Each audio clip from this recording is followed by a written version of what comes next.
Boa noite, pessoal que está assistindo a gente em mais um Fórum Debate. Hoje eu estou com essas feras da comunicação, duas figuras maravilhosas.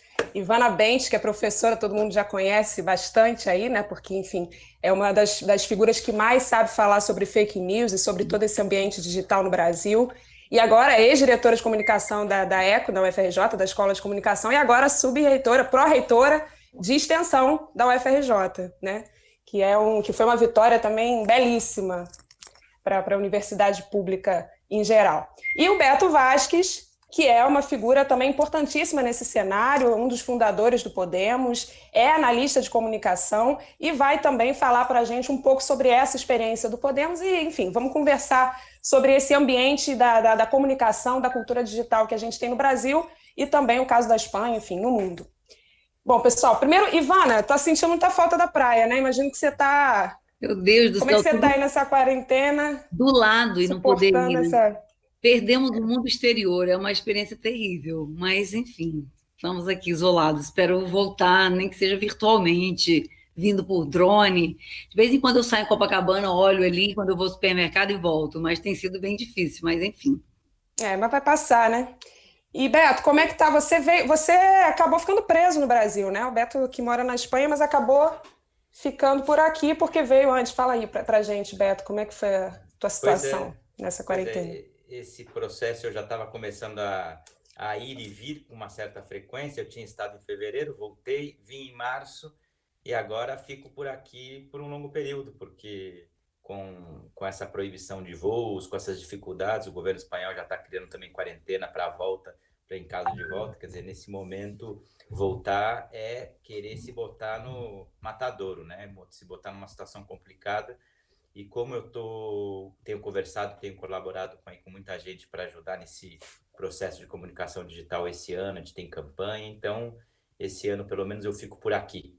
Até o final do ano estou por aqui no Brasil e aí de repente passar o Natal lá no meu apartamento que ficou vazio. Beto, começando, aproveitando que você estava aqui já falando da situação na Espanha de uma forma geral, como que tá? Eu queria, primeiro, acho que vamos contextualizar essa história do Podemos, porque aí acho que depois a gente pode trazer a Ivana para a discussão, a Ivana falar um pouco do exemplo do Brasil e a gente vai fazendo esse bate-bola, né?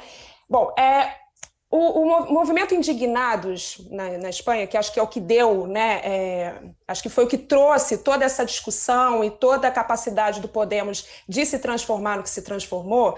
Ele, de início, quer dizer, lá para 2010, 2011, por aí, naquele momento, apesar de toda a efervescência, de todo o processo que foi muito bonito e muito forte, muito intenso do Indignados na Espanha, logo depois disso teve uma ascensão da direita, né? Por um curto período de tempo. 3 anos depois, o Podemos é fundado, o Podemos, e 4 meses depois da fundação do Podemos, ele teve ali uma ascensão meteórica, né, digamos assim, tanto no parlamento quanto nas redes sociais. Ele se tornou o partido mais seguido, enfim, mais disseminado nas redes sociais. Eu queria que você falasse um pouquinho desse histórico aí do Podemos e dessa relação com indignados, com o movimento que estava acontecendo não só na Espanha, mas no mundo inteiro, a Primavera Árabe, enfim. Fala um pouquinho para a gente do contexto. Isso, eu acho que o contexto é o que a gente costuma chamar, eu pelo menos chamo de Primavera dos Povos, né?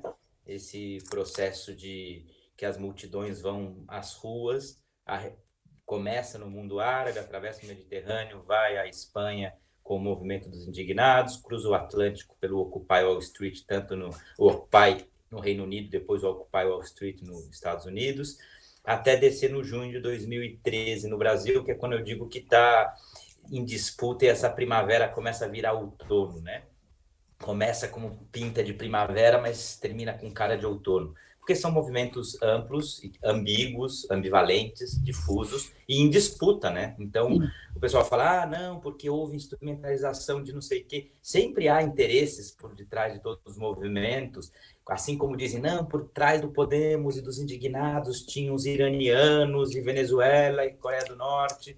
e outros vão dizer, não, por trás do junho de 2013 tinha o pessoal da Ucrânia, da Revolução Laranja, o Putin avisou.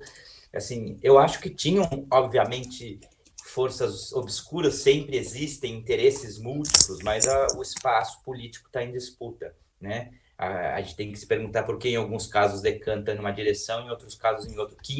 Que atores influenciaram. No caso da Espanha, pegou muito no princípio esse processo. Eu acho que é um processo que vem na esteira da crise de 2008, que marca um antes e um depois. Um processo, na verdade, iniciado já, eu sempre digo, quando inicia o século, com a derrubada das Torres Gêmeas, onde a gente começa a ver, né, o início de um estado de exceção no mundo, né, com Guantánamo como expressão disso.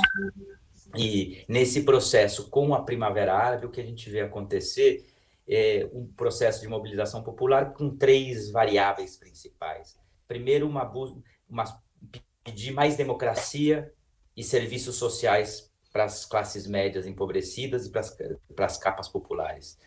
Um segundo elemento decisivo é uma impugnação geral ao sistema político e à classe política especificamente, né? Um pouco aquele espírito do Corralito na Argentina, do que se vayan todos. E um terceiro elemento importante é a utilização das redes sociais como plataforma de difusão, como amplificador, como, né, altavoz aí desse processo. Esses elementos vão se repetir nessas experiências. A gente vai vendo tanto nos Indignados, depois no Occupy, inclusive no junho de 2013, esses elementos presentes. O que acontece é que a passagem para esse outono depois, que é o que vai dar pé a isso que a gente está vendo, é depois de 10 anos, a gente vai ver sobretudo, eu sempre digo, o outono dos povos. Eu acho que o exemplo mais importante que a gente tem é a greve dos caminhoneiros no Brasil e os coletes amarelos na França. Sempre, como todo movimento é ambíguo, pode começar de uma forma, terminar de outra, mas que começam com reivindicações contrárias, não estão pedindo democracia e melhores serviços públicos. Né? Depois de 10 anos de crise, sem soluções para as capas populares e as classes médias se empobrecendo cada vez mais, o que existe é farinha pouco, meu pirão primeiro. Então, o que a gente vai ver, na verdade, é a turma pedindo o contrário, pedindo, eu quero solução para o meu problema. Entendeu? Primeiro, não me importa a democracia, não me importa o regime, e o que me importa não é um serviço para todos, é o meu. Quando os caminhoneiros dizem, eu estou preocupado com o meu diesel, não é só porque eles são terríveis e malvados e querem o pior dos outros. É que eles dizem, cada um que lute pelo seu, eu vou lutar pelo meu. Quando os agricultores franceses dizem, a gente não vai pagar essa conta do meio ambiente, não é que eles estão dizendo, dane-se o meio ambiente, mas eles estão dizendo, Macron, passar a conta para os banqueiros, que os banqueiros pagam imposto meio ambiental. Não vem cobrar em cima do preço do meu diesel, do meu tratorzinho, que está 10 anos sem trocar e sem trocar as ferramentas porque eu estou empobrecendo. Quer dizer, esse espírito muda. O Podemos não. O Podemos pega essa primeira onda de primavera. Então, gera esse espaço. Depois do movimento dos indignados, há uma série de mobilizações que se constroem. Né? A plataforma dos afetados pela hipoteca, ou seja, que defendia as pessoas que que as pessoas não fossem despejadas de suas casas. A líder desse movimento se chamava Ada Colau, né? A atual prefeita reeleita de Barcelona.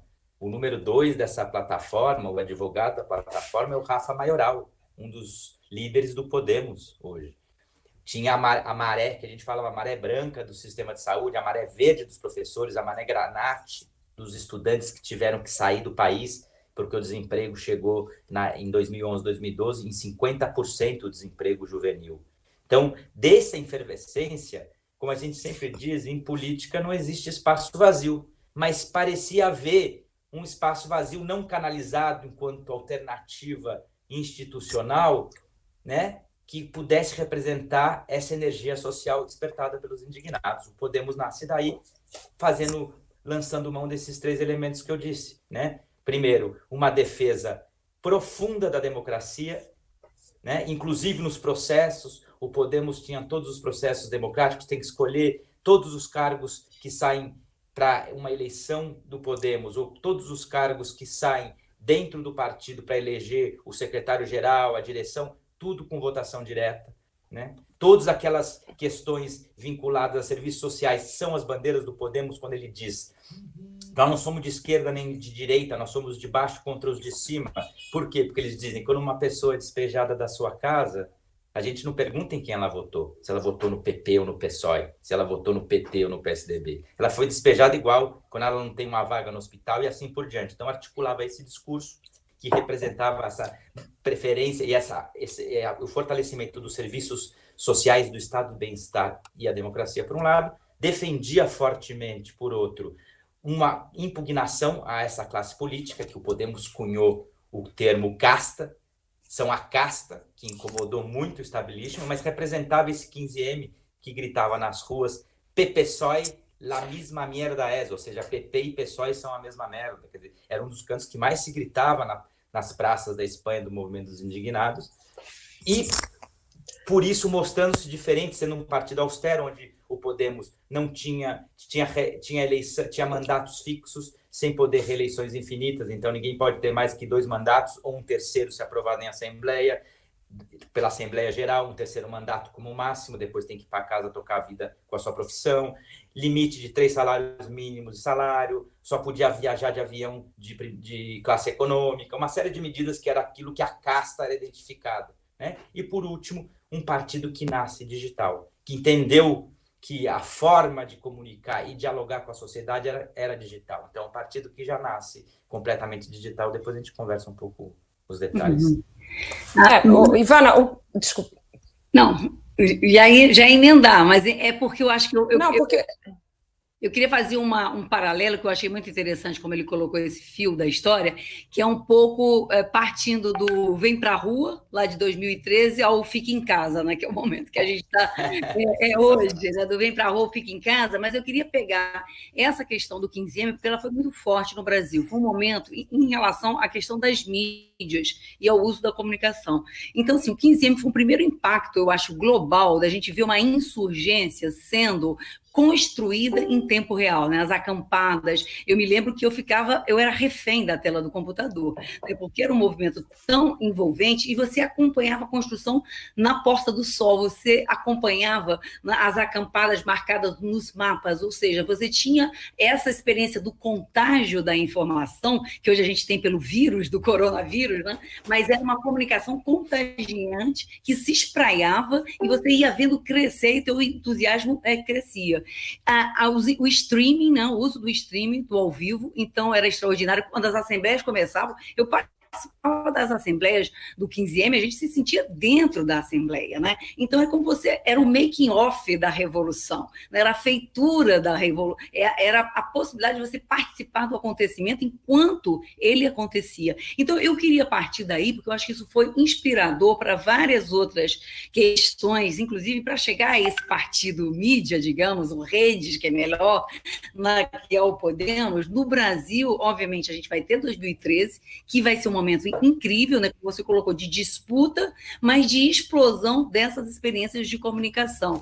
A emergência da mídia ninja, o streaming, centenas de coletivos no Brasil streamando de baixo para cima, na rua, ou seja, uma disputa com a grande mídia. Então, é um laboratório midiático extraordinário 2013. Para a esquerda e para a direita, os grupos que estavam ali, já os grupos, enfim, nacionalistas, patriotas, anticorrupção, de maneira moralista. Então, aquele caldo cultural de 2013, eu sempre digo isso, meus amigos ficam meio indignados quando eu digo que 2013 foi o meu maio de 68, né? Porque era um laboratório de mídia, um laboratório de assembleísmo, um laboratório de organização, enfim, nas ruas, de tomada de espaços do poder, extraordinário. E o que eu acho interessante é a gente partir desse mesmo movimento, desse mesmo laboratório, 15M, 2013, e chegar no Brasil, chegar na Espanha no Podemos e chegar no Brasil na extrema-direita. É isso que eu acho que o Beto traz de maneira muito concreta quando ele diz: os movimentos estão em disputa, eles não estão determinados, e nós tivemos essa reversão de 2013, naquele caldo heterogêneo, nós tivemos, quando a esquerda sai da rua, a direita ganha a rua e passam os movimentos verde e amarelos a emergirem. Eu acho que tem um outro elemento muito importante, né, para essa emergência direita, que foi o momento do Brasil virtuoso, os 10 anos, né, do governo Lula, Dilma, onde uma quantidade muito grande de sujeitos políticos novos apareceram. Feminismo, as mulheres, Lei Maria da Penha, um novo feminismo digital, a questão do racismo, as cotas raciais, ou seja, a gente teve, sim, um avanço extremo, grande, né, em relação a várias das questões de assimetrias no Brasil. E uma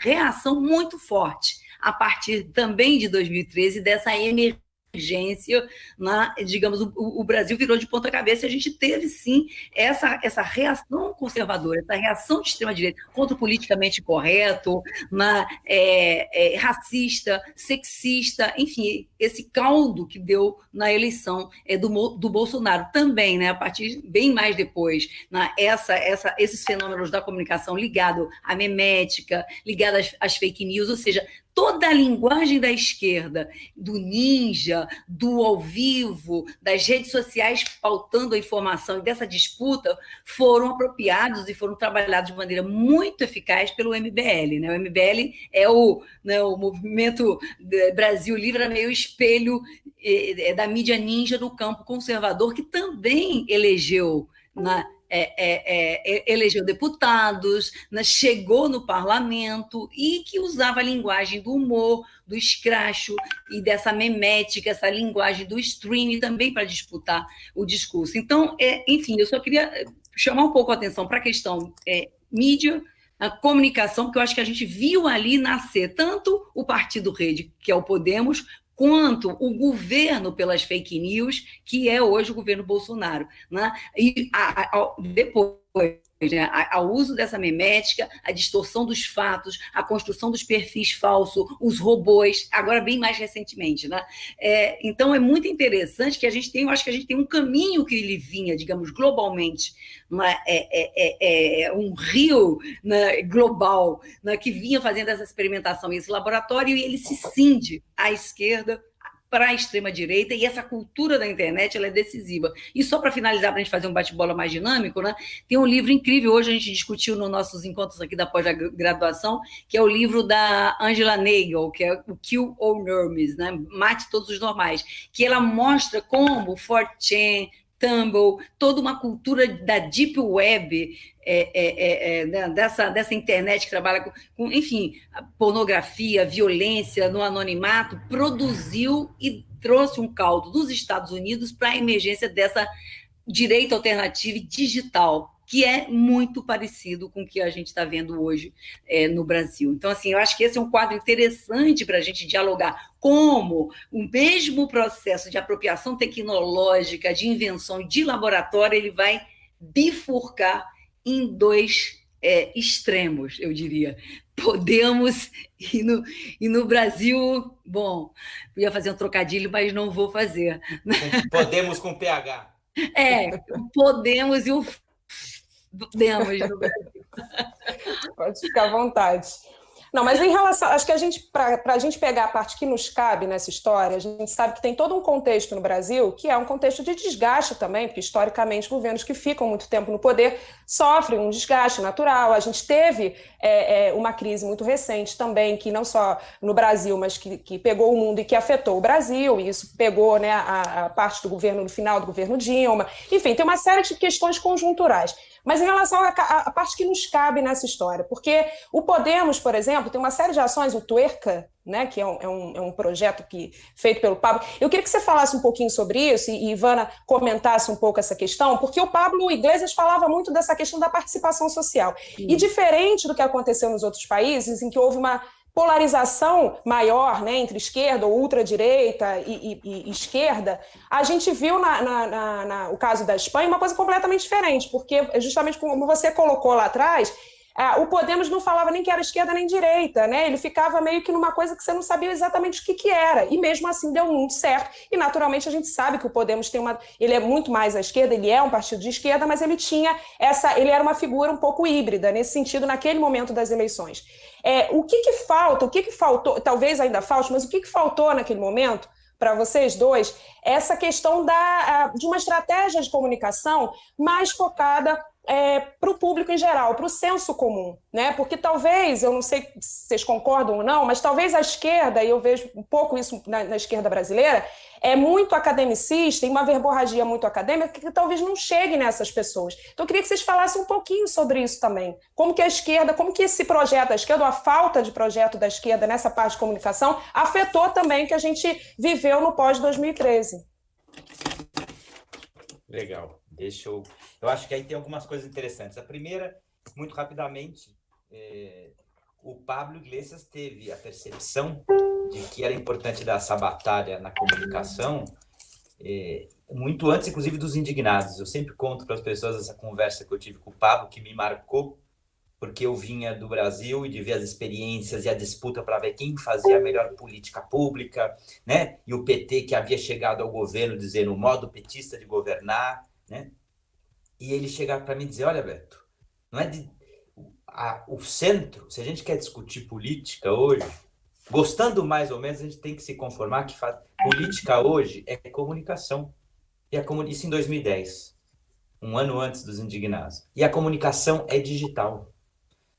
Então, a gente tem que disputar o acontecer nas pequenas brechas que o sistema analógico nos permite, os 15 segundos que a Rede Globo possa nos dar, e saber reverberar isso com inteligência nas plataformas digitais, que são muito mais permissivas à nossa mensagem, são muito mais democráticas nesse sentido, e disputar o acontecer dessa maneira. E conseguir dessa forma, dizia ele, e essa é a única forma que a gente tem de disputar a política de uma forma contra-hegemônica, de uma forma popular, emancipatória e sem dinheiro no bolso. Que a gente não tem estrutura dos partidos envelhecidos e que só deixam as pessoas de dentro, o pessoal que aparelha, que vai subindo, os meios de comunicação ultra oligopolizados. Então, qual é o espaço, qual é a janela de oportunidade que a gente tem? A janela de oportunidade que a gente tem é uma crise que desde 2008 balança qualquer sistema que te permite tentar fazer um assalto, né? Tanto que o Pablo depois cunharia a expressão que deixaria o establishment espanhol de cabelos em pé, que ele dizia o céu se toma por assalto.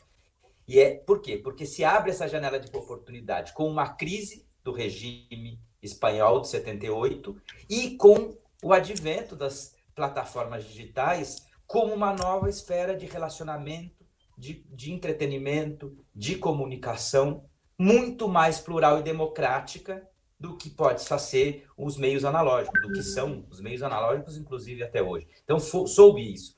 Aí um exemplo prático está na internet, possivelmente até hoje, acho que no YouTube facilmente se encontra.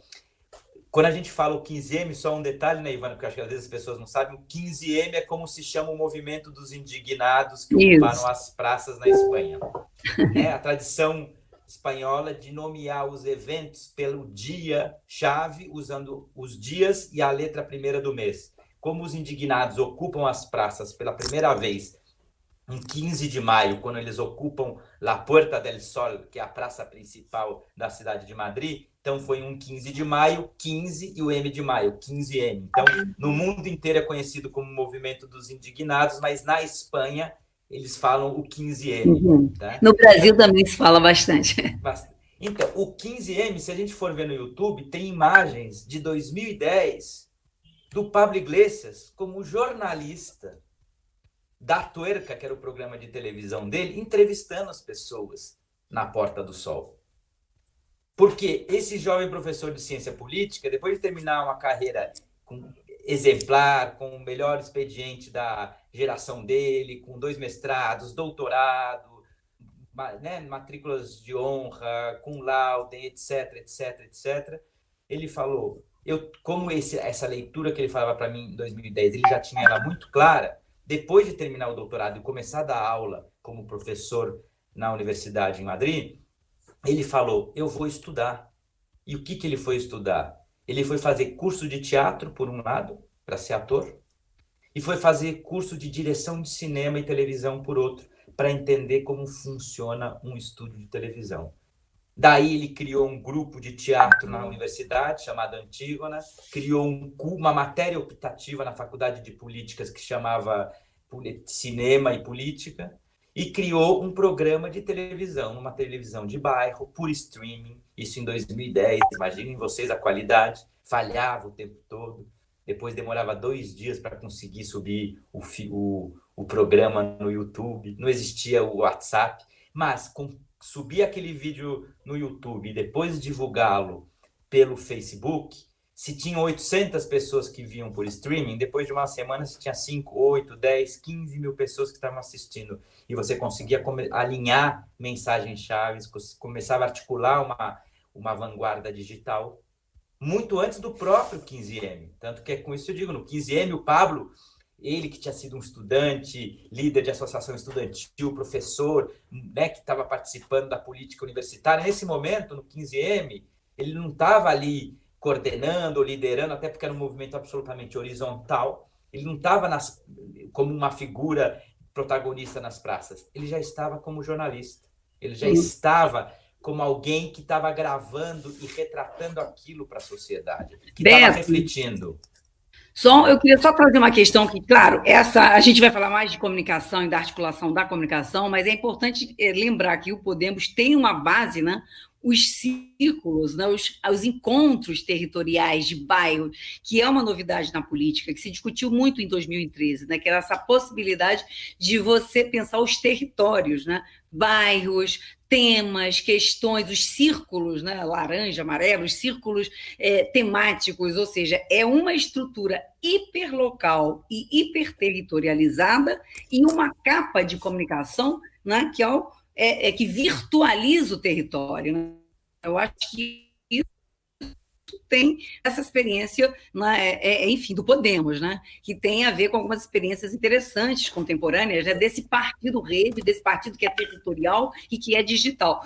Enfim, né, só para a gente também não sobrevalorizar, vamos falar muito, a gente veio aqui falar de comunicação, né, mas eu acho que é muito interessante, muito importante. Digamos assim, esse modelo do que seria esses novos partidos redes, né, tem a ver com isso, né? Capacidade de territorializar e virtualizar, né? Simultaneamente, né? Que eu acho que inclusive marca vários dos movimentos que a gente trouxe para analisar e para conversar. Né?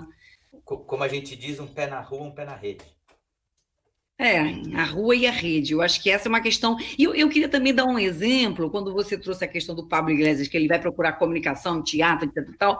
No Brasil, a gente vai ter a emergência de figuras, de parlamentares, que vão fazer uma diferença gigante e que são os primeiros parlamentares desse novo tipo de percepção. Um deles é o João Willis. É o João Willis, né, que foi uma figura que sai, né, um jovem que sai líder, vencedor de um Big Brother da Globo, que ganha uma super visibilidade, um capital midiático, um capital de imagem, e reverte o seu capital midiático se elegendo para o parlamento, não é isso? E começando a atuar de uma maneira completamente diferente de dois demais políticos brasileiros. Óbvio, depois a gente vai ver vários parlamentares brasileiros que vão começar a fazer streaming do parlamento, do Congresso, mas ele passa a narrar a vida dele e a ação dele em tempo real, a casa, a música, o cotidiano. Então, assim, eu acho que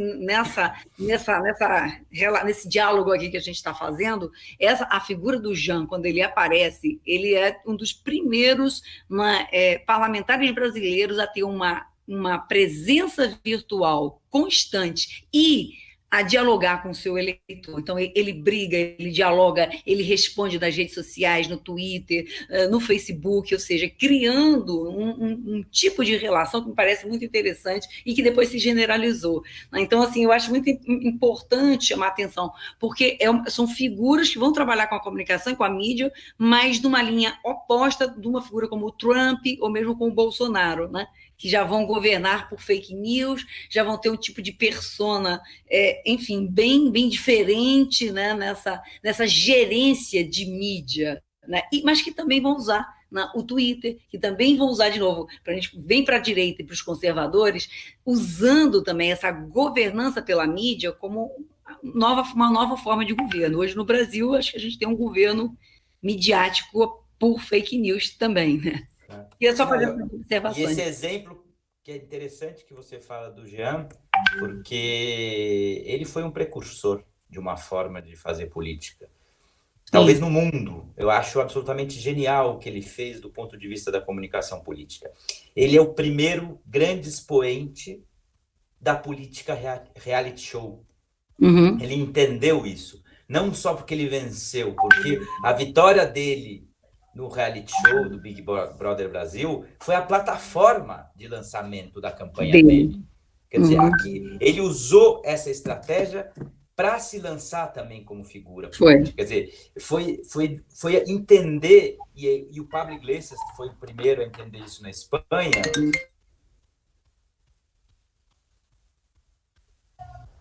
Opa, caiu? Caiu aí. Começou o panelaço aqui. Quem está falando? Estou vendo o Beto aqui, mas ele... O Beto caiu e aqui em Copacabana estamos começando a ouvir Tem um panelaço aí?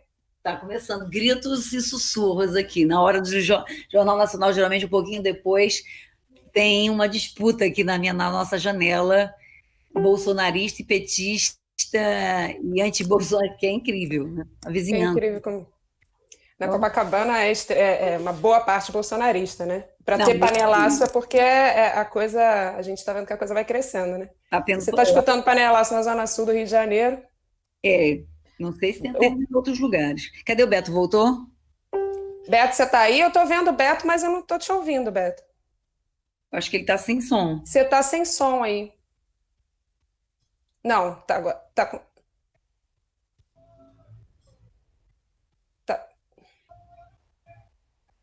Gente, o panelaço... Vamos tentar... Tá. Tá. Pessoal, o Beto já está voltando, ele saiu para voltar aqui para ver se melhora a conexão.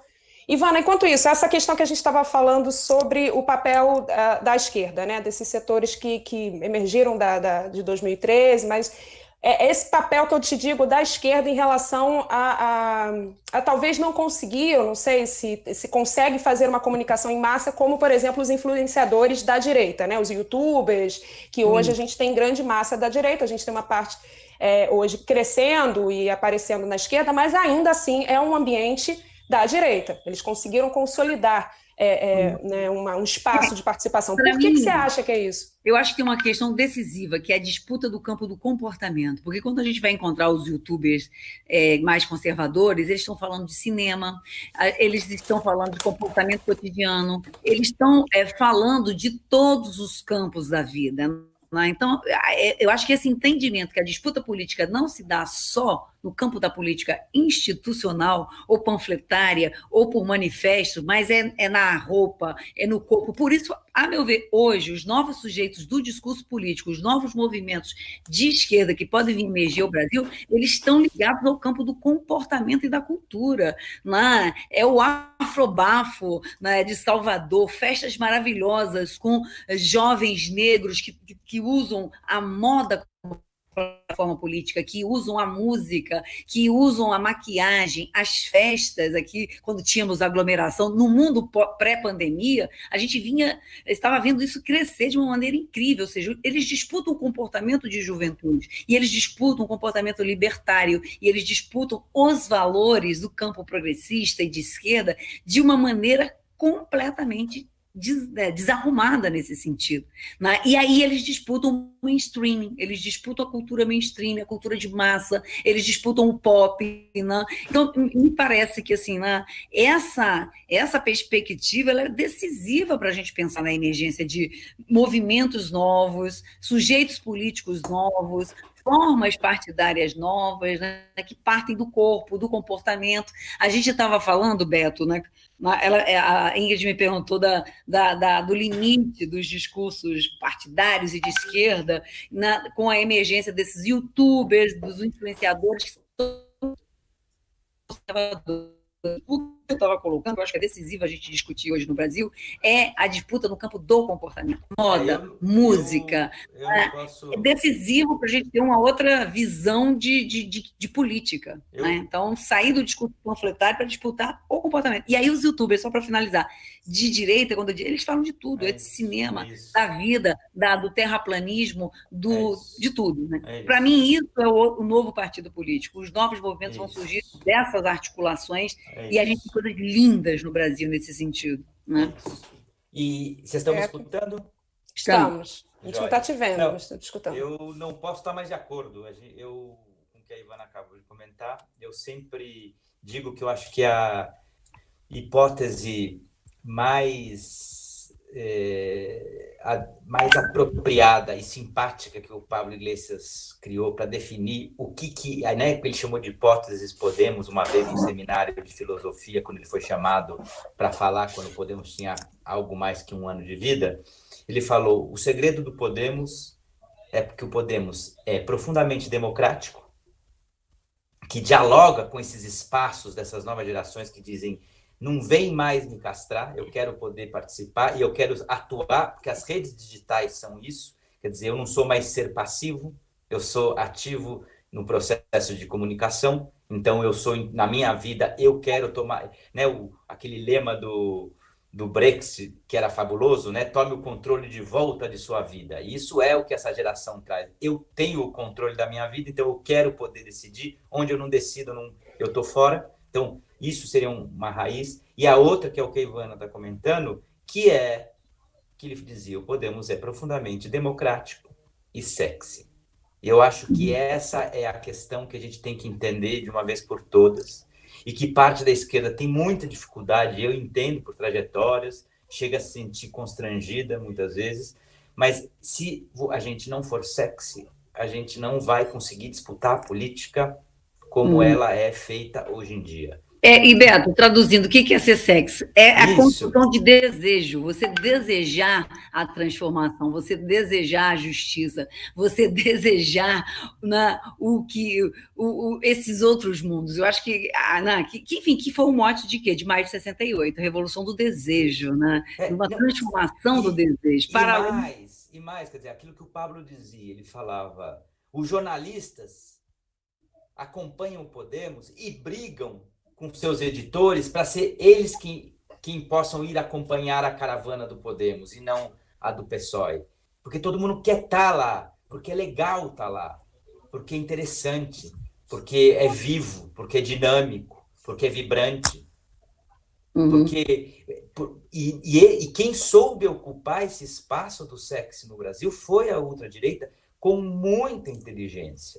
E utilizando de forma muito perversa, mas comunicacionalmente muito inteligente, a questão do politicamente correto, dizendo, isso é uma farsa, porque são todos iguais, da direita à esquerda, se vestem iguais, fazem um discurso politicamente correto, transformando o discurso dos políticos como sinônimo do que seria o politicamente correto, como se não fosse a defesa de uma série de barbaridades que historicamente se comete no Brasil. Ele dizia, não, olha, é politicamente correto, o cara da direita e da esquerda dizem o mesmo. Mas domingo de manhã está todo mundo na missa, mas no sábado à noite está todo mundo no prostíbulo gastando o dinheiro que eles roubaram da corrupção. Mas ficam com esse discurso, com esse patrulhamento da nossa linguagem, com essa coisa chata, monótona. Tudo que eu falo, eu sofro corte, que coisa mais infernal. Então, eles souberam articular esse discurso, né? Botar a pecha de chato, de cansativo, de velho, nesse discurso do politicamente correto, utilizando não só a questão dos comportamentos, mas o outro elemento que na primeira intervenção você tinha comentado, Ivana, que é a questão da linguagem, uma linguagem que sai do mundo dos videojogos, dos gamers, né? Quando a gente fala em trollar, da onde vem trollar? Trollar é uma licença para ofender que vem do mundo dos gamers. Da onde vem a ideia de phishing, que essa quer usar o outro para ele responder uma provocação gratuita para ele vir atrás de você? Da onde vem, por exemplo, se a gente pegar, tem um livro, qualquer banca de jornal que a gente passar, agora não pode ser na rua, mas quando a gente voltar, que está aí disponível em qualquer lugar, que é um livro póstumo do Schopenhauer, que é assim, como vencer um debate sem ter a verdade. Sim, tem razão. Esse livro, a penúltima edição dele no Brasil, metade do livro tem um prefácio do nosso inefável Olavo de Carvalho, que é metade do livro. E se você lê As Táticas, que é um livro póstumo que publicaram, que era uma série de provocações, pobre Schopenhauer, imaginaria ele, do Schopenhauer aos sofistas, na verdade virou um manual. Se você pegar como Kim Kataguiri se comporta num debate, o Coppola, o Felipe Moura Brasil, qualquer um desses acelerados da direita, sejam jornalistas, sejam influencers, sejam políticos hoje, você vai ver calque e cópia, você vai exatamente essas técnicas do Schopenhauer. Né? Como você... Então, assim, é interessante ver como essa linguagem desenfadada, por um lado, né, que eles fazem, que se permite ofender, que usa táticas para iludir o debate, para poder fugir da verdade e ganhar lacrando e ofendendo, junto com uma estética comportamental de nova, jogando no outro o peso do velho, do enfadonho, do chato, do ultrapassado, do obsoleto. Foi a forma como eles construíram. E eles eram o sexo, era o contra-revolucionário, era o transgressor. Eu sou tudo contra o que está aí, eu sou outsider, eu sou diferente. Eles souberam o que o Podemos fez na Espanha de uma forma muito mais interessante, foi o que a outra direita fez aqui. Beto, eu só queria, enfim, indo nessa direção, porque eu acho que tem dois elementos aí muito importantes, que é a questão da transgressão, é isso, a apropriação do valor da transgressão para a extrema-direita. Nós somos os transgressores, nós somos os anárquicos, nós somos os antissistêmicos, exatamente. Os contraculturais. Os contraculturais. E mais, você citou Schopenhauer, né? Mas, na verdade, o Olavo de Carvalho também é um estudioso do Gramsci. Esse é o maior paradoxo. Gramsci, o autor que vai trabalhar com a ideia, né, exatamente da hegemonia cultural, e que vai dizer, se você tem hegemonia cultural, você tem hegemonia política, hegemonia econômica, porque a disputa no campo do valor e dos comportamentos, né?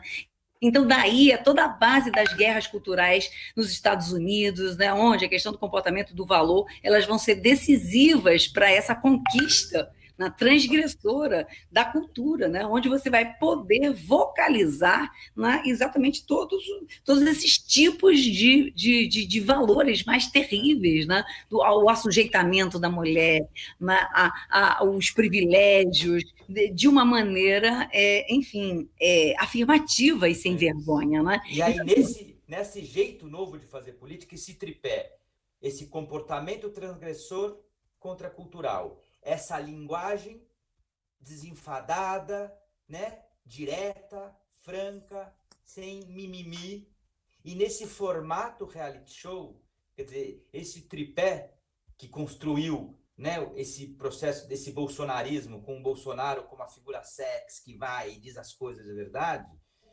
do ponto de vista da política, né, e da política comunicacional, é a gente entender que você consegue hegemonizar culturalmente, ganhar nas urnas com mais de 50 milhões de votos, 50% dos votos, sem ter um partido. E não é à toa que ele saiu e o partido dele não se criou, ele não está nem aí. Não, e ele não... Porque o bolsonarismo não é um partido. Um pouco como era o Podemos antes. O que é o bolsonarismo? O bolsonarismo é uma corrente de opinião. Ele entendeu que a gente vive num mundo hoje da economia da atenção, onde o recurso mais precioso não são os dados das pessoas, porque mais importante que o dado das pessoas é a atenção das pessoas e a construção de audiências.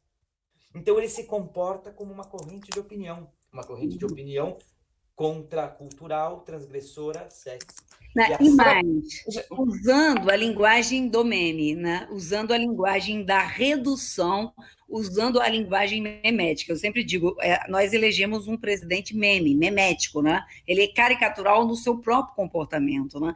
E é muito interessante quando a gente vem, vou deixar você já falar, Ingrid, mas quando a gente pega lá toda a memética e as fake news pré-eleição do Bolsonaro, é impressionante que a gente vai encontrar o nazismo de esquerda, enfim, Pablo Vittar vai ter programa de televisão para perverter as crianças, discurso contra a educação, a questão do gênero, toda aquele arcabouço das fake news pré-eleição, que eram considerados absurdos, na boca do presidente da República depois que ele se elege.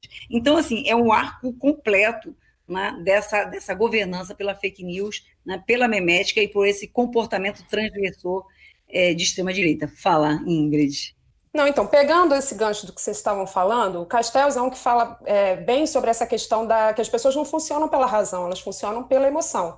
E eu acho que todo o cenário que a gente tem visto das propagandas políticas, quer dizer, a gente historicamente a propaganda sempre, a propaganda nazista, por exemplo, sempre trabalhou com a ideia do medo, do ódio, e a gente está vendo isso novamente, né, de uma outra roupagem, mas é baseado nessas emoções, quer dizer, no medo e no ódio que o Brasil se transformou no que se transformou. Eu queria saber de vocês, por exemplo, a Cambridge Analytica, ela teve um papel fundamental na eleição do Trump, na eleição do Bolsonaro, no Brexit, em outras, enfim, está entrando em outros processos, outras eleições do mundo inteiro. Isso é uma verdadeira guerra, né, informacional, de comunicação. As pessoas hoje você não precisa mais fazer guerra com armas, você faz uma guerra das informações. Eu queria saber de vocês como é que vocês estão vendo esse papel, né, da Cambridge Analytica, esse tipo enfim, de intrusão, né, nos processos políticos através dessa guerra de comunicações, das fake news, né, e como que a gente vence essa guerra, porque as pessoas elas não estão só disseminando a fake news porque elas acreditam naquilo, mas elas disseminam a fake news baseado no sentimento de ódio e de medo e nas crenças que elas têm naqueles políticos ou naquelas pessoas, naquela determinada política que está sendo falada ali. Então, como que a gente vence isso? O que a gente precisa fazer? Eu queria descrever só 3 coisas antes da gente entrar para onde sai, né? Porque eu acho que, pensar fake news como um modelo de negócio, né? Ou seja, a produção não são news, né? É publicidade, a produção de imagens, de valores para crenças, ou seja, um modelo de negócio, você produz para alguém que quer acreditar. Eu acho que isso é decisivo. E eu acho que tem uma questão que é a governança dos dados. Então, hoje, as plataformas detêm os nossos dados e detêm uma quantidade de dados sobre nós muito superiores aos dados que nós mesmos temos sobre a nossa vida, né? Onde estivemos, o que comemos, através de um GPS, localização, ou seja, né? Enfim, o acúmulo de dados sobre cada um indivíduo hoje que as plataformas têm é maior, né, do que, enfim, qualquer dado ou informação que meu analista pode ter, que a minha mãe possa ter, que o meu médico possa ter, que o meu próprio governo possa ter, né? Então, eu acho que essa discussão da gerência de dados hoje, para a gente entender essa produção dos perfis, né, e essa publicidade, e essa produção de notícias direcionada para perfis psicológicos, para aquilo que você acredita, que foi muito bem sucedida na operação que a Cambridge Analytica fez. E eu acho que, realmente, a gente cindiu o mundo da produção de informação, de comunicação a partir dessa experiência. E nós estamos dentro dela ainda, né? Ou seja, num país como o Brasil, né? Onde as pessoas acedem às redes através de uma plataforma como a do WhatsApp, onde você é prisioneiro, você é refém do repertório do grupo familiar, do grupo que você frequenta. Ou seja, nós temos uma quantidade gigantesca de pessoas hoje que consomem informação, né, através da memética, através dos links que passam pelo WhatsApp, ou seja, é uma deep web brasileira, né, de um poder enorme. Ou seja, isso produz efetivamente um corte gigantesco em relação à questão do repertório, da informação. Então, eu acho que eu queria só mapear esses ambientes, que eu acho que esses ambientes nos quais a gente vai ter que saber se movimentar para pensar saídas, né? Beto. Só antes, rapidinho, Beto, só antes de você falar, o Rogério Matu que está dizendo para mim, olha, importante a gente trocar com as pessoas como os que assistem aqui, afinal estamos tratando de comunicação. Então ele puxou minha orelha, eu vou passar algumas perguntas do chat para vocês, porque, boa. Rogério, você me desculpa, porque hoje são 2 pessoas debatendo aqui, a gente tem um tempo, infelizmente, limite, mas vou tentar atender a todos aqui. Vai, Beto.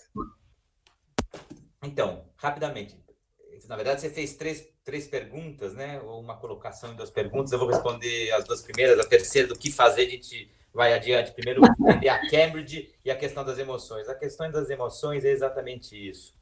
Eles utilizam uma técnica que vem Por isso que eu sempre digo, o pessoal fala, as campanhas políticas agora são novas. Eu digo, não é que sejam novas, são 2 processos de adequação sociotécnica que eu chamo.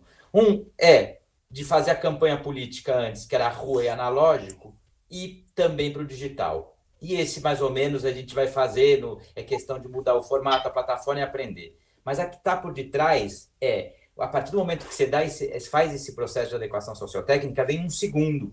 E E um segundo que vai se espelhar no que já existe. O que já existe há algumas décadas no digital? O e-commerce, o comércio virtual. E aí já existe muita expertise, muito conhecimento. Então, um dos conhecimentos básicos, se a gente for se lembrar, o clássico, facas guinso, né? Ou esse tipo de anúncio. Mas não compra ainda, você leva mais, e que vai te emocionalmente gerando uma adicção. Você vai ficando desesperado. Você não vê a hora de falar, aonde que número que eu ligo, criatura, que eu preciso comprar isso. Essas técnicas facas guinso, que eu estou fazendo, é uma piada, talvez os mais jovens nem saibam do que eu estou falando, né? Mas aí eu tenho facas guinso, viu? É isso. Era a geração 1.0 na televisão. Era um formato analógico e telefônico para o que seria depois, mais adiante, levado para os meios digitais, pelo e-commerce, de uma forma muito mais sofisticada, porque, claro, conforme vai desenvolvendo, vai melhorando. Então, hoje, você vê algumas publicidades no meio digital que te dá crise de ansiedade para comprar. Você fala, onde que eu clico para comprar? Por quê? Porque são mensagens que interpelam as suas emoções, não interpelam as suas razões. E aí você pode ser o Dalai Lama. Se você consumir de 5 horas seguidas daquilo, você vai acabar comprando, porque você vai estar respondendo a impulsos que não passam pelo neocórtex, que são diretamente ativados os seus circuitos emocionais. Então, eles usaram isso tanto para ativar o ódio e com isso a força e a mobilização do próprio exército, como usaram esses elementos para conseguir o voto das pessoas, com estratégias muito bem elaboradas, que é uma adaptação sociotécnica das ferramentas que você utiliza para fazer o cara comprar o teu produto, você vai fazer ele dar o voto dele para você. E a ultradireita, como não tem muito pudor, os candidatos que eram influencers, que muitos deles vinham desse mundo, que são dessa geração que nasceu achando que pode ser Bill Gates criando um programa maravilhoso. Quer dizer, esse é o universo, a gente tem que entender isso. Eles sabem fazer isso, além de tudo, sem pudor, porque como eles são candidatos da ultradireita, eles não têm reparo em se vender literalmente como um produto, né? Sem ter que mediar por nenhum tipo de valor outro que queira. Então, obviamente, essa foi uma estratégia fundamental, que está como um pano de fundo, que justifica a capacidade de mobilização tão brutal deles. E que obviamente, a esquerda não tinha despertado para isso. Agora, quanto à Cambridge Analytica, ela vai usar, além dessa, uma série de ferramentas, que eu sempre falo, a primeira onda de digitalização da política foi com a campanha do Obama digital num partido tradicional, mas depois o Podemos e os 5 Estrelas na Itália surgindo como 2 partidos digitais. A segunda onda é a onda do Brexit, da vitória do Trump, e o caso que eu sempre faço questão de lembrar, o referendo de paz na Colômbia, que chegou aos limites do absurdo, né? Quer dizer, a gente já viu alguma vez uma manifestação a favor da corrupção? Não, né? A gente viu alguma manifestação contra a paz? Não. Então, como que um governo de direita, com todo o apoio da esquerda, perde um referendo pela paz? Como que as pessoas podem não querer a paz? O que aconteceu? É genial, do ponto de vista da comunicação política, o que eles articularam, a estratégia articulada e a tática imposta, para conseguir derrubar um referendo a favor da paz, sendo que a direita e a esquerda institucionais estavam de acordo, a esquerda extra-institucional, no caso das Farc, estavam de acordo, e ainda assim você perde. Então, assim, como funcionava isso? Muito rapidamente, a gestão dos dados, como diz a Ivana, estratégias de captação de dados muito efetivas, seja roubando dados das pessoas de formas diretas ou indiretas, o roubo diretamente, a compra de bancos de dados de empresas que a gente nunca vai saber exatamente, e através de aquelas primeiras versões de roubo de dado na internet, com questionário tipo quiz. Que político você é? Que super-herói você é? Que personagem de rock santeiro você é? E a pessoa, com isso, liberava o acesso ao dado dela e de toda a lista do telefone ou do Facebook dela. Hoje, esses controles foram sendo dificultados.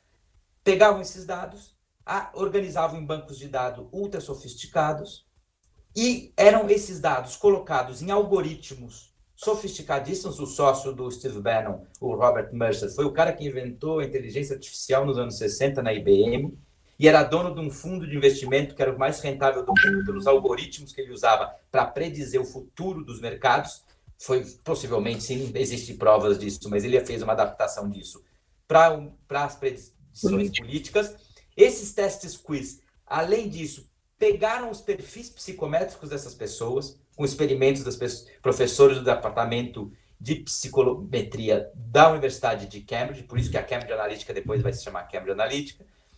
Então, utilizando esses perfis, os dados das pessoas, os algoritmos desenvolvidos, a articulação com a SCL Group, que é uma empresa de manipulação de massa que está há décadas no mundo, trabalhando nos lugares mais legais. Eles dizem que preferem trabalhar na África e na América Central porque são mais permissivas. E dizem que já trabalharam em campanhas de vacinação e até projetos de... Os clientes estão Pentágono, serviços de inteligência, todo mundo. O pessoal super bacana. Juntou toda essa turma. Steve Bannon, que vinha de conhecer o mundo dos videojogos, além de ter trabalhado no Goldman Sachs. Vai ver no currículo dessa turma, é sensacional. E o Steve Bannon tinha sido produtor de Hollywood. E um cara que tinha desenvolvido filmes apocalípticos, né? Distrito Zero, pandemia, fim do mundo, preparando o mundo para um grande colapso, né? E também filmes contra a Hillary Clinton, documentários bem baixo nível contra a Hillary Clinton. E, além disso, ele tinha uma produtora. Então, juntava esses formatos. Como fazer uma linguagem? O Robert Mercer, esse magnata, sócio do Steve Bannon, compra o Breitbart News, que é uma espécie de antagonista, essas coisas da vida. E hoje em dia eles têm uma escala. Tem uma empresa consultora suíço-húngara, Bacamo Schossel, que analisou as eleições na França e mostra como 50% da mídia era tradicional, mas os outros 50% onde circulava a notícia se dividia em 3 níveis, né?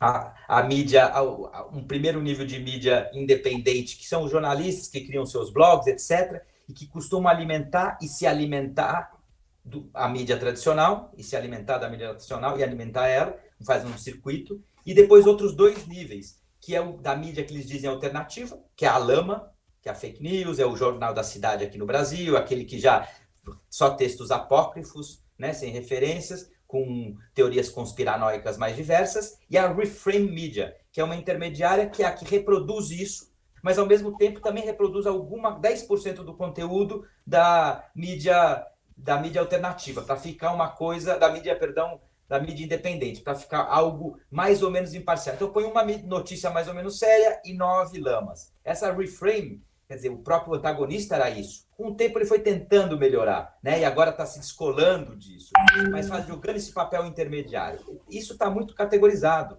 O Robert Mercer compra o Breitbart News, usa ele como plataforma para usar. Faz os algoritmos psicométricos, tem o dado das pessoas, define cada um o que é e utiliza uma rede de disparo com muito dinheiro para fazer a mensagem certa, chegar para a pessoa certa, do jeito certo, sem ruído. A pessoa é paranoica, eu vou dizer, vou fazer uma mensagem paranoica. Se a pessoa é uma pessoa equilibrada, ela vai chegar de outro jeito. Se a pessoa é tímida, eu olho de lado para a câmera. A pessoa é extrovertida, eu olho nos olhos, falo de pé, falo sentado, a música de fundo, a pessoa gosta de uma metáfora ou gosta de um gráfico para eu explicar a minha hipótese.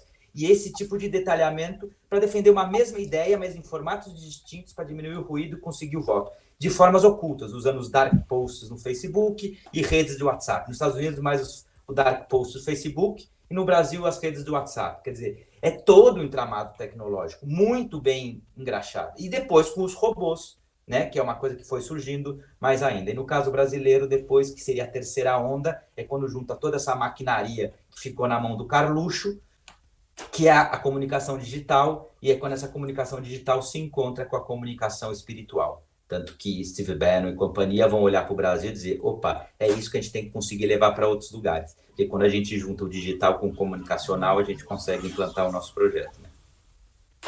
Perdão, pessoal, eu queria só agradecer mais uma vez o pessoal que está no nosso chat. Tem muita pergunta, tem muito elogio para os dois. Mandar um beijo para... Eu não vou entrar se eu falar um nome, esquecer algum, depois eu vou puxar minha orelha de novo. Então, mas eu quero agradecer também os amigos que estão aqui presentes. O Ronaldo fez uma pergunta, o Ronaldo Tavares fez uma pergunta lá atrás sobre a questão se a gente não acha que tem aí uma participação dos Estados Unidos nas manifestações de 2013. Enfim, mas aí são questões que a gente, infelizmente, já ultrapassou pelo tempo. Mas eu acho que a gente tem até que chamar esse debate novamente, enfim, já fica aqui o convite para vocês, para a gente dar continuidade, porque tem muita coisa. Eu queria agora, já que a gente já está com o tempo muito, muito apertado, que a gente entrasse nessa questão da pandemia, né? A gente tem aí, nessa questão do isolamento, algumas questões que parecem que vão se tornar daqui para frente o horizonte, né, do que a gente tem em termos de como se relacionar. Aquilo que já ia acontecendo vem com força total, por exemplo, a questão do home office, a relação em redes e tal. Queria que vocês falassem sobre isso, quer dizer, o que vocês estão vendo, né, qual é o cenário que vocês estão vendo e quais são as oportunidades que a gente tem, porque eu acho que a gente tem sempre que tentar levar esse debate para algo propositivo, para que a gente possa sair daqui, né, com força para lutar. Ô Ingrid, antes da gente entrar talvez nessa discussão da virtualização da vida, eu acho que é importante a gente dizer que quando a gente aplica esse cenário da desinformação, da fake news no campo da saúde, é o lugar em que a gente vai ver essa extrema-direita, esse pensamento bolsonarista perder espaço, né? Então, se a esquerda não conseguiu derrubar o Bolsonaro, talvez o Covid, né, e a pandemia o faça, por conta de que um contingente de pessoas bem grande se dá conta do que é essa produção de fake news, né, e de desinformação diante de um consenso global, né? Então, nós estamos vendo no Brasil um momento muito interessante nesse campo comunicacional, a infopandemia, né? A pandemia de dados, né? Em que nós estamos mergulhados à disputa narrativa sobre o isolamento, a disputa narrativa em torno da cloroquina. Então, acho que é muito importante, quando a gente aplica isso tudo que nós falamos até agora, nesse sistema, né, de discursivo em torno da saúde, do que tem que fazer, se abre, se não abre, as coisas vão ficando muito explícitas. E é bem mais difícil, por isso que nós tivemos 2 ministros da saúde, né, aliados de Bolsonaro, que pedem demissão porque não aceitam compartilhar, né, com esse discurso que vai levar milhares de brasileiros à morte. Eu acho que é um momento muito interessante do bolsonarismo e de enfraquecimento desse sistema de governo por desinformação e por fake news, né, diante da OMS, etc. E tal. Isso posto, que eu acho que é fascinante, né, estamos no segundo laboratório dentro da pandemia, que é esse laboratório da disputa narrativa. Essa questão da virtualização da vida me parece decisiva, porque justamente, né, eu acho que a gente vinha vendo isso, né, de maneira acelerada, mas nesse momento se precipita. Né? Eu sou professora da UFRJ, de um dia para outro, tinha uma comunidade de 60 mil pessoas entrou em trabalho remoto, sem nenhum tipo de preparação, né? E a gente tem visto questões de, uma reunião atrás da outra, exaustão, uma série de questões que não estavam sendo pensadas, né, se precipitarem. Eu vejo isso, obviamente, que a gente tem que repensar o campo do trabalho, o mundo do trabalho, porque, na verdade, né, é esse acesso que eu estou tendo aqui à internet que me permite ter hoje um convívio social, que permite que eu não entre em parafuso em termos de saúde mental, convivência, troca, telemedicina, né? Nós estamos vendo pessoas sendo atendidas de maneira remota, né? Então, eu acho que a gente tem que ter muito cuidado, porque volta também uma tecnofobia, principalmente nesse nosso campo das universidades, muita gente contra essa virtualização no campo do ensino por conta da assimetria de acesso em países como o Brasil. Eu acho que a gente está no momento que nós, acesso à internet, bolsa dados, apoio, sabe? Os nossos estudantes deixam de comer para pagar dados, né? Os estudantes da UFRJ sem grandes condições. Então, a gente vai ver um tipo de movimentos fortes no mundo, em países como o Brasil, de acesso a dados. O dado vai se tornar vital. Acesso a dados, quando eu digo, é rede, né? Rede de dados, acesso à internet. Ele é vital para que eu sobreviva hoje, para que eu me movimente, para que eu tenha, para eu continuar a minha experiência de educação, as minhas experiências sociais, as minhas experiências médicas, né, de saúde, né? Então, me parece que a gente está abrindo uma porta também importante. Claro, né, o pós-pandêmico vai ser o quê? Sistemas híbridos durante muito tempo, né? Não presenciais completamente, isolados, né? Juntos e separados, não é mais junto e misturado, é junto e separado. Eu acho que essas experiências são muito interessantes. E, claro, quais são os novos movimentos trabalhistas em relação à questão do trabalho remoto, a virtualização da vida, né? Quais são as formas de comportamento novos em termos de sociabilidade, mesmo em termos de política, né? Uma coisa muito curiosa que a gente tem percebido, né, é isso. Hoje, o campo das esquerdas está em casa, isolado, utilizando as redes sociais como forma de produção de discurso, enquanto a extrema-direita está na rua. A extrema-direita está na rua de novo, né? A milícia presencial bolsonarista está na rua. Então, isso é muito preocupante, porque eles estão na frente do Palácio do Planalto, eles estão fazendo as carreatas, né? Quem está na rua, no mesmo momento, é a extrema-direita. Então, de novo, a disputa da rua e a disputa das redes de uma maneira muito decisiva. Enfim, então, eu acho que eu acho interessante essa experiência, uma experiência de sociabilidade radical que a gente está fazendo, e que vai ter consequências, né? Então, não dá para romantizar, né, o isolamento, e nessa nossa transferência de todos os nossos afetos, vida sexual, vida social, educação, saúde, para um mundo virtual, mas, sem dúvida, eu acho que é uma experiência radical de virtualização da vida, né? E inventar saídas afetivas, solidárias, para a gente pensar essa virtualização. Exato. Beto? Bom, isso, né? A virtualização ou a digitalização da vida já era um processo em marcha. O que aconteceu que foi super acelerado, eventualmente, passado o ponto alto da pandemia, pode ser algo diminuído, mas parte desse processo de aceleração aconteceu. E é uma dinâmica, uma realidade que veio para ficar. O 5G está vindo aí. Quer dizer, essa digitalização da vida vai ser cada vez mais presente, mais forte, e as gerações que estão vindo, pelo menos de momento, tanto os milênios como a Z, como parece que essa meninada mais jovem que a Z, que ainda não tem nome, está lidando com bastante tranquilidade com isso. Então, quer dizer, eu não vejo, pode haver, a gente nunca sabe, mas a princípio parece que não é um processo que vai haver uma grande ruptura civilizatória com essa questão tecnológica nesse momento. Pelo contrário, parece que é uma marcha que continuará sendo acelerada, e o que a pandemia fez foi acelerar ainda mais. Nesse sentido, para caso da política e da comunicação, é prestar atenção para isso, né? A gente vê a ultradireita absolutamente antenada. A Joyce Hasselman no Congresso falava, tem deputado aqui, quando ela diz tem deputado aqui, acho que ela está falando dela mesma, né? Cá entre nós, que gasta 120 mil reais por mês com fake news, quer dizer, que gasta 120 mil reais de verba de gabinete para fazer campanha digital.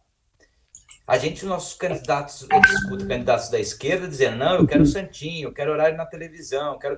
Você fala, olha, mas, pô, vai fazer uma rede de WhatsApp. Não, custa 5 mil reais, tá louco 5 mil reais. Isso quer dizer, é um processo que tem que ser despertado. Não precisa esperar para 2 meses antes contratar o João Santana das redes digitais e gastar todo o fundo partidário, não, e eleitoral, mas tem que ser inteligente e começar a entender que a plataforma de comunicação mais forte hoje é a digital, porque na digital, na televisão, você pode ter algum dos âmbitos da comunicação, como pode ser o entretenimento, né? Porque você entra no celular para quê? Né? Para se entreter, para se informar, que é a mesma coisa que você faz com a televisão. Só que no celular, além de se entreter e de se formar, você se relaciona. Então, é uma plataforma muito mais potente, né? O WhatsApp normalmente consegue juntar essas 3 funções, por isso ele é tão forte.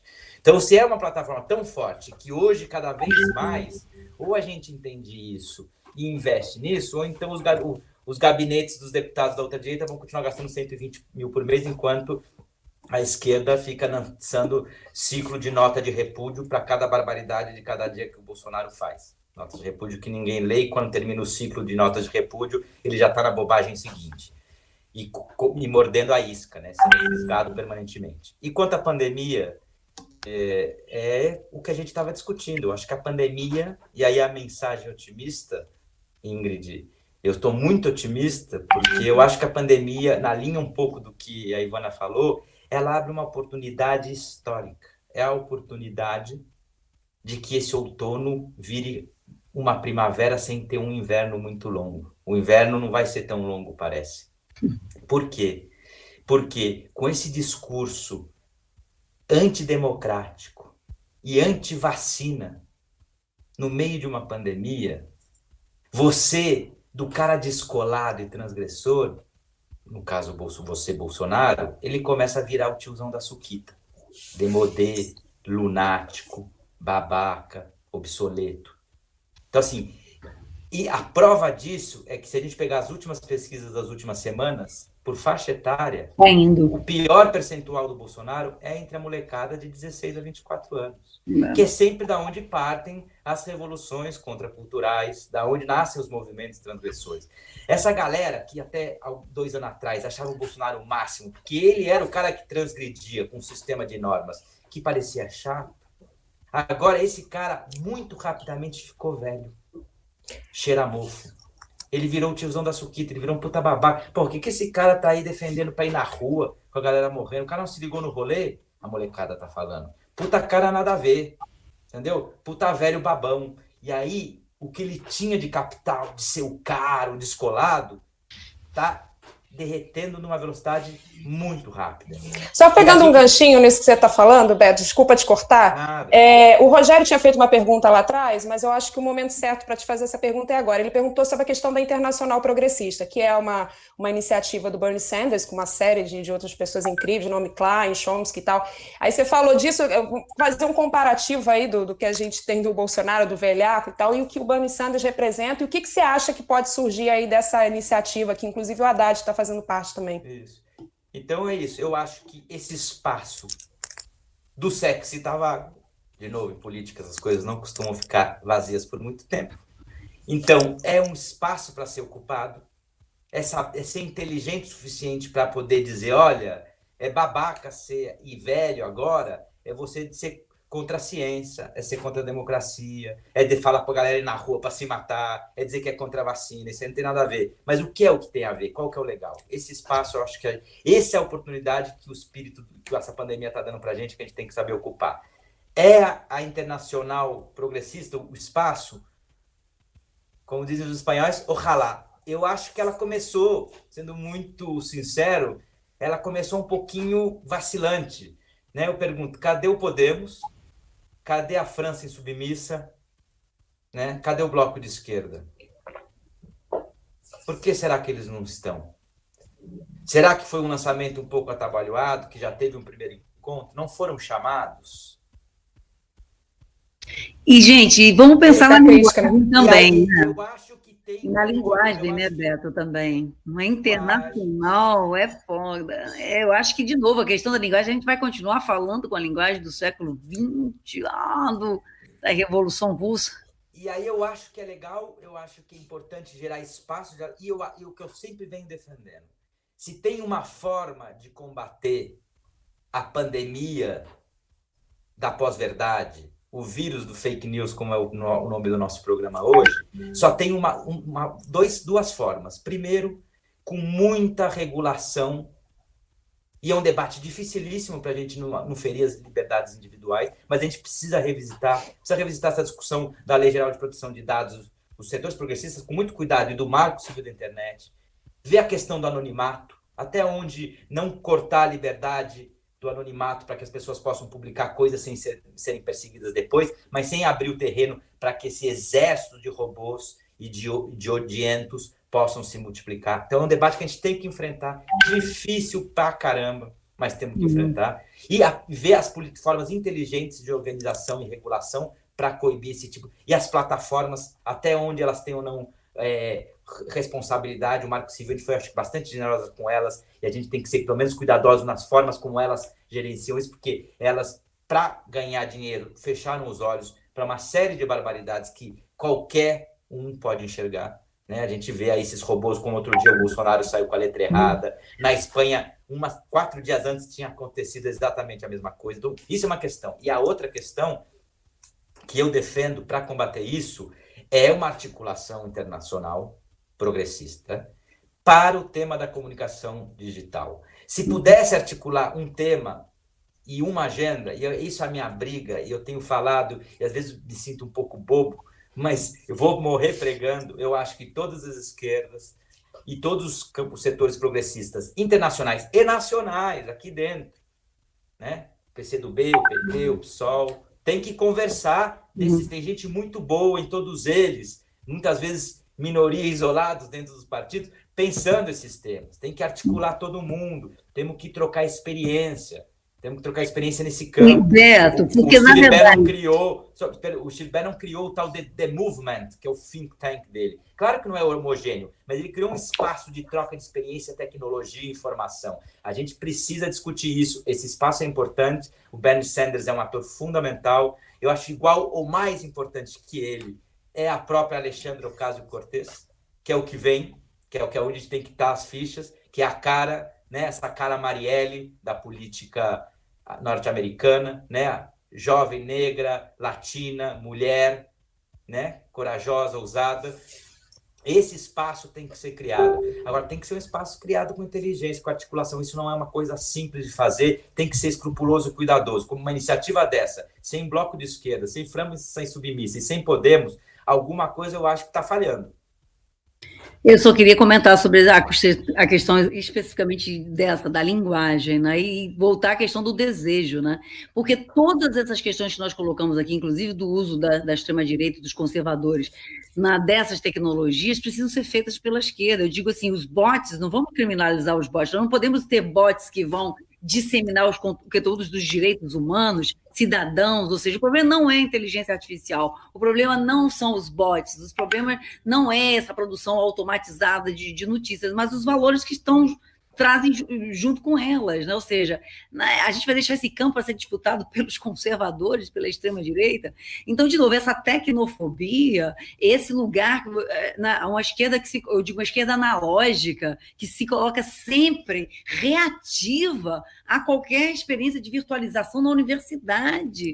Nesse momento, a gente tem um movimento estudantil que é contra a possibilidade da universidade fazer uma transição, já que não vamos voltar para o presencial, com aulas virtuais. Eu falei, mas então, sem proposição nenhuma, não podemos virtualizar porque nem todos têm o acesso, seria injusto. Então, gente, coloca o acesso como debate, coloca o acesso como debate, isso seria inteligente, né? Mas não. Então, uma esquerda reativa, analógica, e que não entende a possibilidade que a gente tem nesse momento de pandemia de dar um salto nessas questões, vai ficar no confortável lugar, né, dessa tecnofobia, ou, né, reagindo a movimentos, a meu ver, que, enfim, né, que foram trazidos, inclusive, dessa vez não foi por nenhum movimento político, foi por um vírus, né? É a revolução do vírus.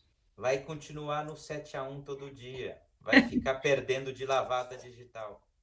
A revolução vírus. O vírus está sendo mais transformador nessa percepção do que era a desigualdade, na percepção do que era a falta de solidariedade, na percepção do que era a falta de uma renda básica universal. Então, brincando aqui com o vírus, a revolução vírus está sendo mais eficaz na percepção de todas as pautas que, tradicionalmente, nós da esquerda e do campo progressista tínhamos. Vejam só que paradoxo. Não estou fazendo aqui uma brincadeira e uma ironia, mas acho que a gente tem que pensar assim na revolução vírus, que não vem do vírus, obviamente. E muito telegraficamente, antes que a Ingrid puxe a minha orelha, assim, se pudesse dizer 3 medidas nesse momento: renda mínima universal, fila única no sistema de saúde e internet banda larga. Internet banda larga. Que era uma demanda de Gilberto Gil, quando entrou junto com Lula, ministro da Cultura, era banda larga, tem até música de Gil, banda larga, cultura digital, banda larga. Ali a gente tinha a possibilidade de ter feito essa reviravolta, ali naquele momento não fizemos, banda larga não veio, e a cultura digital ficou dos pontos de cultura, ficou no nicho, e não foi entendido como uma política pública de universalização, de acesso, e de fim das assimetrias. Falando, mas atualmente seria, né, fibra ótica para todo mundo. Banda larga seria fibra ótica, bolsa dados, bolsa chip para os nossos estudantes públicos, das universidades públicas. Vem cá, não vai ter bate-bola com o pessoal, não, Ingrid? Pois é, eu quero, na verdade, fazer um resumo, porque a gente tem um tempo aí limitado, mas eu quero fazer um resumo do que a gente teve de discussão no chat, e acho que a gente pode depois, quem não se sentiu contemplado, né, com as respostas, que possa trazer essas questões que a gente vai sugerir um outro debate nessa mesma seara de comunicação. O Camilo Cavalcante falou muito sobre o que vocês falaram sobre essa questão da estética, da narrativa, quer dizer, ele diz, não tem uma renovação, acho que falta uma renovação estética e dialética para a esquerda brasileira, quer dizer, ele essa narrativa um pouco ainda analógica da esquerda brasileira. Tem uma série de coisas aqui, os papéis dos influenciadores, a gente falou um pouco sobre isso, né? Qual o papel dos influenciadores de esquerda, enfim, nessa nova conjuntura que a gente tem das comunicações, das periferias, tem uma... exato, Felipe Neto é uma figura que hoje, que era praticamente despolitizado nos seus programas, na sua proposta como fazedor de comunicação, e hoje é uma das figuras que a gente tem no Brasil mais guerreiros, né, na defesa das pautas progressistas. É sensacional. Felipe Neto, Anitta. Olha Exato. aí. Uma outra fala aqui do Rogério, novamente, que é sobre as periferias, quer dizer, que a gente precisa chegar à galera das periferias, falar produzir conteúdo de uma forma que... A gente não precisa chegar lá. Eles é que precisam, exato. Eles já estão chegando no mainstream. A periferia, essa periferia do afrobafo, essa periferia descolada, lacradora, pode chamar assim, inclusive, que tem esse discurso sexy de desejo, eles já estão construindo essa nova... A voz das comunidades, Raul Santiago, tem uma galera aí. São eles que vão articular as novas formas da política, dessa política desejante. E é isso, né? Vide Marielle. É a Marielle que está ensinando a fazer a política nova. É a periferia que está ensinando a velha política a se renovar. Então, eu acho que a gente tem que pensar nisso. Claro que quando ele falou, eu acho que é a questão mais da disseminação da informação em outros grupos sociais, os reféns do WhatsApp, aí eu entendo, né? Mas tem uma periferia potente, incrível. Não, tem outras perguntas aqui também, essa coisa do negacionismo e da esquerda em relação às redes, perguntaram aqui também para o Beto, mas eu acho que ficou essa coisa, vocês falaram bastante também sobre isso. Enfim, a questão dos robôs, né? Como que o papel que os robôs têm hoje de disseminação das fake news, enfim, uma série de questões aqui que eu acho que a gente tentou ir respondendo, mas a gente pode também ir depois aprofundando numa outra live, enfim. Como enfrentar os robôs, né? Vocês falaram um pouco também sobre isso, quer dizer, como enfrentar essa milícia digital, né? Que foi... Com outros robôs, os robôs cidadãos, robô cidadão, robô que dissemina notícia verdadeira, que serve para disseminar orientações de saúde. O problema não são os robôs, gente, é o uso desses bots, né? Exatamente, eu tenho uma robô, não lembro agora o nome dela, que é a robô feminista, ela está... É uma outra, eu esqueci o nome. Ela está sempre me mandando informações sobre as pautas também no Congresso, quando tem alguma votação importante. Então, isso que você falou, de fato, acho que a gente precisa incentivar, na verdade, e usar essa tecnologia a nosso favor, né? Porque ela veio para ficar, isso isso não vai mudar, e nem acho que tem que mudar, né? Eu acho que é uma coisa que a gente tem que estimular e trazer de alguma maneira para o nosso lado. Olha, esquerda alvinegra presente, galera do Botafogo, meu time de coração está aqui, firme e forte, pessoal também de Madrid está aqui em algum lugar, Comitê Lula Livre de Madrid, mandando um abraço para vocês. Para eles. Alguém mandou fechar o WhatsApp, a gente está ouvindo esse barulhinho que às vezes... Eu acho que é meu. Então fica aí para a próxima live, já fica... O pessoal falando dos evangélicos também, né? Como entrar nesse meio. E tem aqui uma fala da Carol, que ela diz: muitos evangélicos são enganados, manipulados, mas chegar nesse público não é fácil. Falo, pois sou evangélica, e fui convidada a me retirar de algumas igrejas por combater fake news. Só lembrando, Carol, que já tem uma frente evangélica progressista, né? Só para a gente também não demonizar os evangélicos. E ela é evangélica, ela sabe com certeza o pastor Henrique Vieira, por exemplo, né? Que é uma figura maravilhosa, tem feito um trabalho incrível. Exato. A Benedita também, enfim, tem uma série de... Eu acho que é importante nesse tema, rapidamente, dizer que assim, eu acho que é fundamental, é uma das disputas principais que a gente tem que fazer, como eu dizia, da comunicação espiritual, onde a gente estigmatiza a coisa dos neopentecostais pelos Edir Macedas e Malafaias, mas a gente tem que lembrar que o papel dos próprios pentecostais onde o nosso amigo Delanhol era uma das figuras icônicas nesse processo eleitoral, ou os carismáticos na Igreja Católica, foram iguais de nefastos e né, responsáveis pelo desastre que a gente está vivenciando hoje. Né? Então, independente da seita, da religião, da igreja, existem igrejas e igrejas. Eu acho que aí é uma disputa que tem que ser feita. Igrejas neopentecostais e evangélicas inclusivas já existem muitas. E eu acho que a questão elas são pequenas, elas são frágeis. Por que a gente não potencializa? Eu lembro quando o Collor de Mello foi eleito presidente, uma das primeiras coisas que ele fez, a Ingrid não lembrará porque é muito jovem, mas a Ivana, que é da minha geração, se lembrará, foi ele identificar um dos principais adversários dele, a Central Única dos Trabalhadores. Aí ele chama o Medeiros e um bando de pelego e cria a farsa sindical. Não é isso? A hora que ele a hora que ele identifica o inimigo, ele fala, vou dividir, né? E vou ter a minha uma central sindical para chamar de minha. Eu digo, cadê as nossas igrejas pentecostais e neopentecostais inclusivas, baseadas no amor? Eu tenho certeza que qualquer mãe de periferia, como tem já esses grupos de mãe, não quer odiar o seu filho porque ele tem uma orientação sexual diferente da que o pastor da igreja dela disse. Eu acho que ela adoraria poder ter uma igreja onde ela pode ir com o filho dela, independente das preferências, e ela não tenha que odiar o filho dela porque ele quer fazer A ou B com a vida dele. Então, assim, eu acho que esse espaço está em disputa, assim como a comunicação, e é um espaço que, às vezes, desde a esquerda existe uma certa superioridade moral que impede atuar a mesma coisa com os corpos de forças de segurança. É difícil, outra resistência. Mas cadê os sargentos de esquerda? Eu acho que aí o PT, em Salvador, está dando um exemplo, lançando uma major negra, que era a coordenadora da Maria de la Penha, né, da Rota Maria de la Penha, em Salvador, como candidata a prefeita. Existiam outros candidatos maravilhosos. O Juca é tudo de bom, mas eu acho que é um sinal também importante a gente ter uma major negra mulher como candidata em Salvador. São questões que a gente tem que começar a se ater, são espaços que a gente tem que começar a disputar.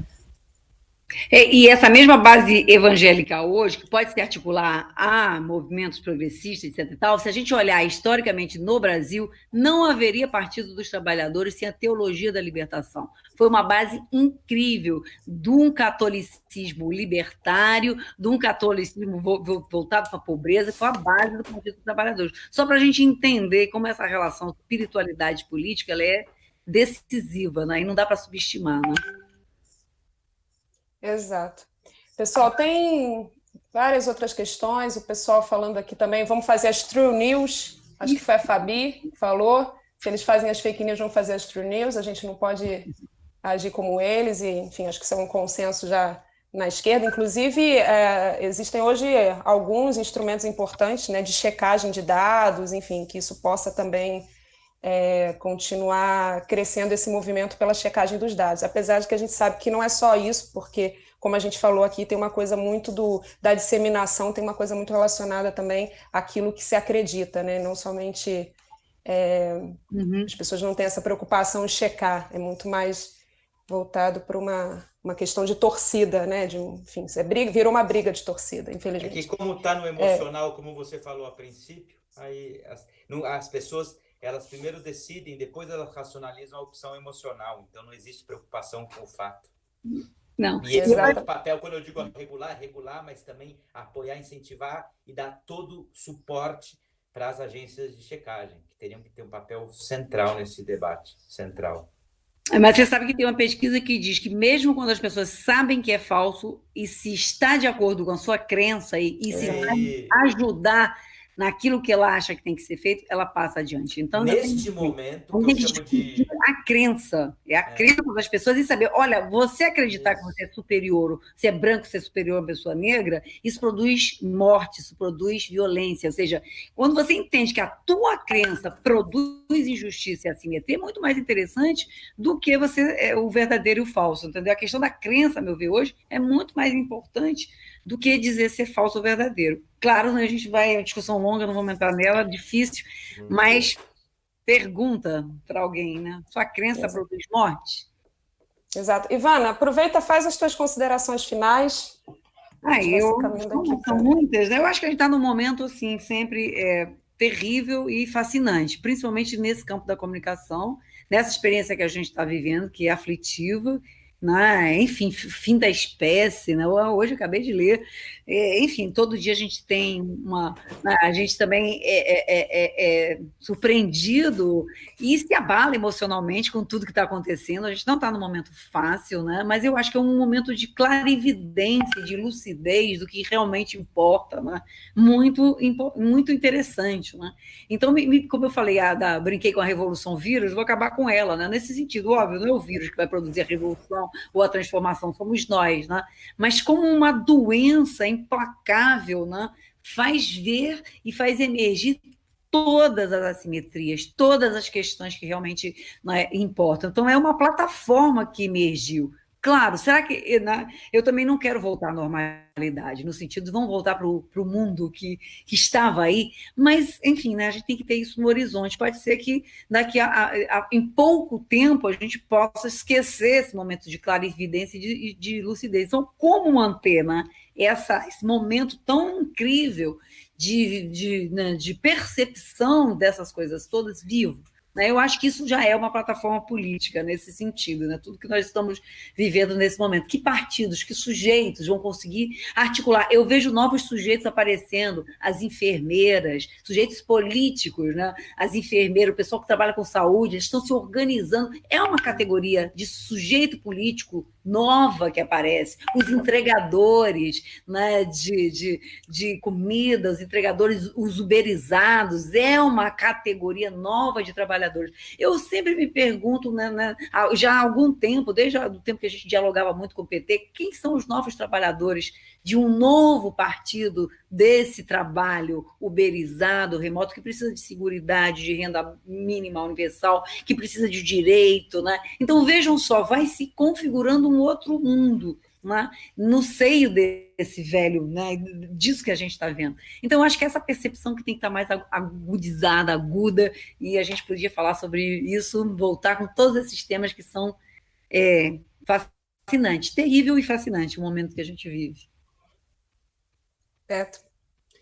Eu diria que a gente tem que ter mais que nunca paciência revolucionária, porque a gente tem um país em frangalhos, um governo da necropolítica e que cada dia nos brinda com mais e mais episódios de celeridade infinita. É difícil ter que enfrentar isso no meio de uma pandemia, muito mais difícil, uma pandemia que só está começando, porque agora a gente vai ver realmente a coisa crescer. Então, assim, é um processo e é um período muito difícil, de muita dor, de muito sofrimento físico. O sofrimento emocional e psíquico das pessoas vai aumentar também muito daqui para frente, mas a paciência revolucionária, porque no meio de tanta dor e tanta desgraça, existe uma janela de oportunidade, como eu falei, que se abre.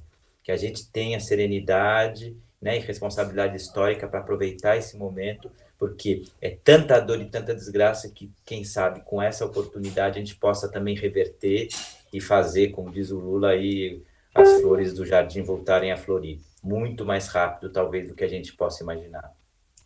Tomara. Tomara. Pessoal, queria agradecer mais uma vez a galera que está aí no chat. Achei muito bacana as perguntas, as colocações. E acho que é importante continuar. Vamos se adicionar, vamos se seguir nas redes sociais. Né? Sigam a gente, sigam os nossos queridos convidados maravilhosos. Se sigam, né? E façam e continuem esse debate por aí nas redes, porque ele é muito importante e eu acho que tem muita coisa ainda para frente para a gente discutir, mas eu acho que é fundamental que vocês também estejam fazendo, de alguma forma, suas próprias mobilizações. Muita gente aqui pedindo para divulgar o link da entrevista, dessa conversa. Então, muito bacana. Agradeço de verdade a vocês por essa força. Enfim, já fica aqui, já falei que fica o convite para a gente fazer novamente uma parte 2 desse debate. A gente vai combinar quando vocês puderem. Muito obrigada, mais uma vez, boa noite para todo mundo. Boa noite, Ingrid, Beto, muito linda. A casa é o mundo, né? Da nossa casa, a gente está reconstruindo o mundo. Exato. É importante que... que vem a revolução dos afetos, né? Que a gente se cuide. Eu vi uma fala tua Ivana, com o Jean, uma conversa de vocês dois, em que o Jean fala isso, né? Alguém falou para ele, se cuida. Ele falou, não, nos cuidemos. Então é isso, pessoal, nos cuidemos. Quer dizer, a gente não está sozinho, não precisa estar sozinho, a gente tem que cada vez mais, principalmente nesse momento, é o momento que a gente tem que ter uma explosão de afeto e de solidariedade. Tá bom? É isso. É Um isso. beijo grande, Boa noite, obrigado gente. pelo Um beijo convite. grande. Tchau, tchau.